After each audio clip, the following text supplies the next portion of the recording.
I should probably begin this with a warning. What I'm about to share isn't pretty, it isn't soft, and it isn't for the faint of heart. My story is raw, torn straight out of my chest, and even though I am telling it in whispers of anonymity, I can still feel the ache trembling through me. That night, I was just a widow. A lonely woman tucked away in her small house, hugging grief the way you hug an old blanket that no longer gives warmth. I had been without my husband for almost 2 years, and the silence of my home had grown into a monster of its own, empty halls, cold sheets, meals for one. But nothing could have prepared me for him. He came with a hunger I couldn't measure, a presence that filled the night like a storm rolling across the plains. His eyes, dark, ravenous, locked onto me as though I were not a woman of mourning, but a body to be claimed, a dam waiting to be broken. I had told myself that I was too fragile to ever be touched again, too broken to let another man near me. But when he stepped into my world, towering and unrelenting, my boundaries shattered like glass under a hammer. He was no gentle lover. He was a hungry monster, and I was the widow who didn't know whether to run or surrender.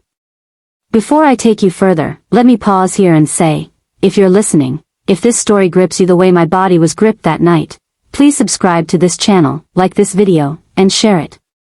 Your support keeps me brave enough to keep confessing. Now, let me take you back. Back to the exact moment the door creaked open, and I realized my dam of widowhood was about to be brutalized by a hunger I had never known before. I remember waking up the next morning, my body still trembling from what had happened by the dam. My lips were swollen, my skin still tingling where his hands had roamed, and my mind was caught in a whirlpool of guilt and forbidden excitement. I tried to wash him off me in the shower, scrubbing until my skin turned pink, but no soap could erase the memory of his hunger. I could still feel the weight of him pressing me against the cool stone, the echo of his growls blending with the rush of the water. I wanted to hate him. I told myself I should hate him. After all, I was a widow trying to heal, trying to rebuild a life of dignity after losing the only man I ever loved. But instead of hating him, my body craved more. That was the truth I didn't want to admit, not to myself, not to anyone. And yet, here I am, confessing it to you. Before I take you further, please, if you're listening right now, hit that subscribe button, drop a like, and share this video. It encourages me to pour out the secrets most women would never dare to whisper. This is not just my story, it's a piece of every hidden desire we pretend doesn't exist. That afternoon, I returned to the dam. I told myself it was just to clear my head, to let the calm of the water soothe my restless soul. But deep down, I knew. I was hoping he would be there, the monster who awakened a storm in my veins. And he was. Standing shirtless, his back glistening under the sun, his body powerful like the current itself. He didn't even look surprised to see me. As if he knew I would come back, like prey returning to the trap willingly. "Couldn't stay away, could you?" he said, his lips curling into that dangerous smile. My breath hitched. My knees felt weak. And though I should have run, I walked closer, as though pulled by invisible chains. This time, it wasn't brutal. It was worse. It was gentle. And that gentleness broke me more than the roughness ever could. His lips brushed my cheek before devouring my mouth, slow and deliberate, tasting me as though he had all the time in the world. His hands held me like I was fragile glass, not the widow who had already drowned once in grief. I melted against him. My body betrayed me. The dam roared beside us, but inside, a louder flood took over, the second flood. One I couldn't stop, no matter how hard I tried. Somewhere in the middle of it all, as his tongue explored mine and his fingers traced my spine, I thought about how wrong this was. But then I thought about how alive I felt, how I hadn't breathed this deeply in years. And I whispered into his mouth, "Don't stop." And he didn't.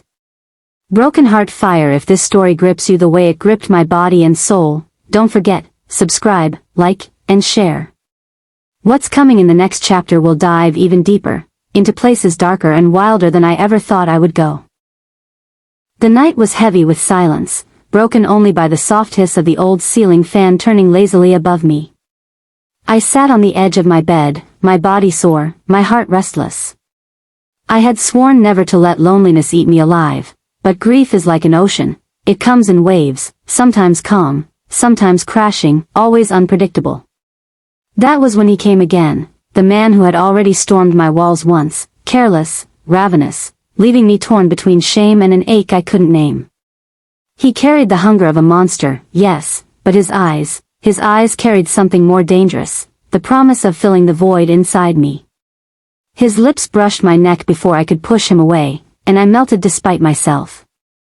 God forgive me, I whispered inside. But my body betrayed me. The dam of my widowhood cracked again, flooding with forbidden need. I gasped as he pressed me against the wooden frame, his hands rough, his breath uneven. I should have screamed, should have resisted harder.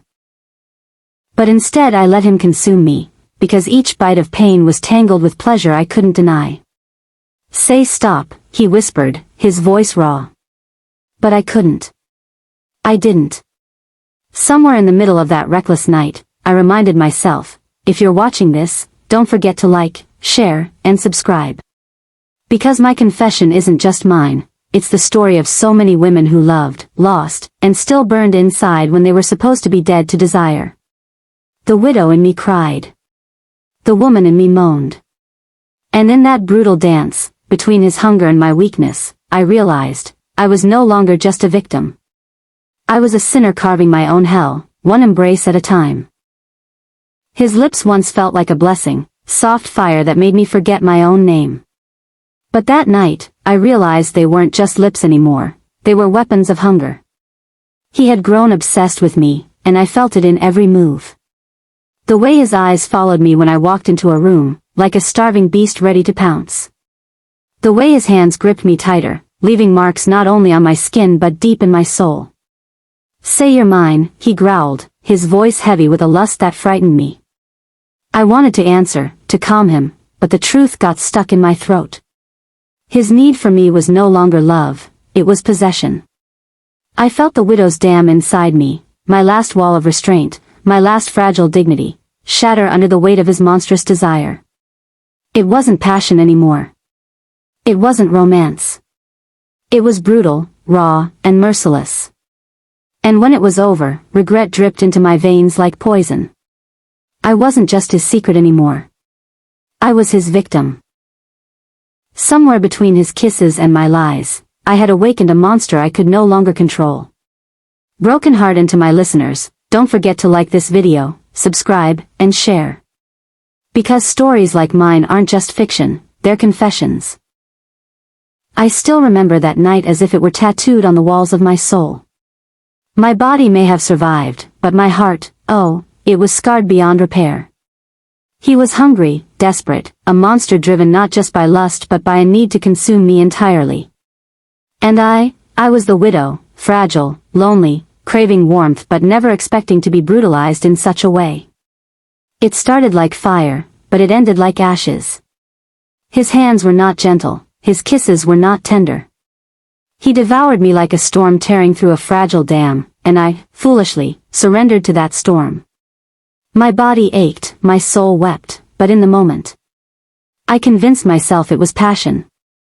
Only later, when silence returned and the bed felt colder than ever, did I realize it was nothing but destruction dressed in desire. Sometimes I sit by my window, staring at the moon, asking myself, was it loneliness that blinded me, or his hunger that deceived me? And here I am, confessing this to you. Not because I want sympathy, but because I want you to feel my truth. If my story stirs something in you, don't forget to subscribe to the channel, like this video, and share it with someone who needs to hear that passion without respect is nothing but brutality. Regret is my shadow now.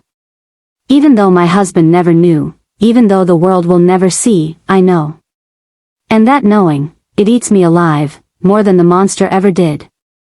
This is why I stay anonymous. Because behind my calm smile, there lies a woman torn by secrets, drowned by lust, and carried away by regret. So tell me, if passion destroys more than it heals, is it still worth chasing? Fire that closes the widow's haunting tale. I should have known better.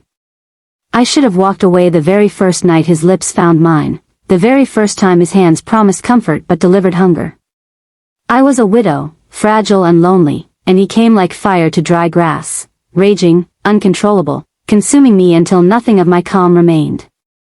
He didn't just take my body, he bruised my spirit, ravaging every corner of me with the force of a man too hungry to care about the ruin he left behind. His passion wasn't tender, it was brutal. His kisses didn't whisper love, they demanded surrender. And I, blinded by grief, mistook his hunger for affection.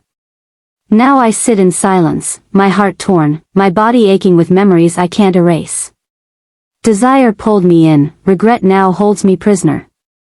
That night, that affair, it branded me, and no amount of confession can wash the scars away. Broken heart, if you've ever been consumed by a love that burned too fast, too hard, leaving nothing but ashes, then you understand my story. And if you don't, maybe it's better you never do. Rose, don't forget, like this video, share it with someone who knows the pain of forbidden passion, and subscribe to this channel for more true tales of infidelity, lust, and regret. Because my secret might be mine, but the scars are for all of us to learn from. Fire # true infidelity # romantic regret # widow's confession # forbidden lust # broken by desire # secret affair # love and regret # storytime 2025 # lustful confessions # heartbreak tales.